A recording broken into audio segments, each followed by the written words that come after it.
South கொரியாவோட GDP $35,000 வச்சுக்கோங்க மைண்ட்ல. Okay.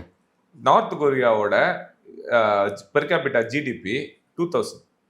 வெறும் 2000. ஆமா, 2000 அமெரிக்க டாலர். 35,000 2000. அப்போ ஏன் வந்து ரெண்டு பேரும் ஒன்னா சேர்றதுல வந்து சோஷியல், பொலிட்டிக்கல், சைக்கலாஜிக்கல் மூணும் இருக்கு.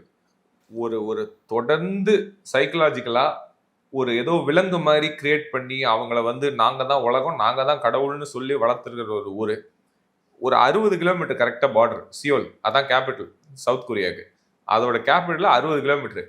அதுல 35,000 வெளி, இங்க 2,000 வெளி $. அப்போ இந்த இதுல இருந்து எப்படி இவங்க ஒன்னா சேருவாங்க? இன்னொன்னு நீங்க கேட்ட மாதிரி இவங்க எவ்வளோ பின்தங்கிய இடத்துல இருக்காங்க. ஒரே ஒரு வாட்டி கரெக்ட் 1994 யுஎஸ்எஸ்ஆர் உடையுதுல, 1900 யுஎஸ்எஸ்ஆர் உடையுது. அப்ப திடீர்னு என்ன ஆச்சுன்னா அவங்க ஃபுட் இருக்குல்ல, ஃபுட் அனுப்புறது குறைஞ்சிருச்சு. இங்க வந்த ஃபுட்டையும் அவங்க என்ன பண்ணிட்டாங்கன்னா நம்ம மிலிட்ரிக்கு முக்கியம், அந்த சாங் பண்ற அந்த பிரின்சிபல்ல நீங்க வந்து மிலிட்ரிக்கு தான் முக்கியம்னு சொல்லி வச்சுட்டாங்க.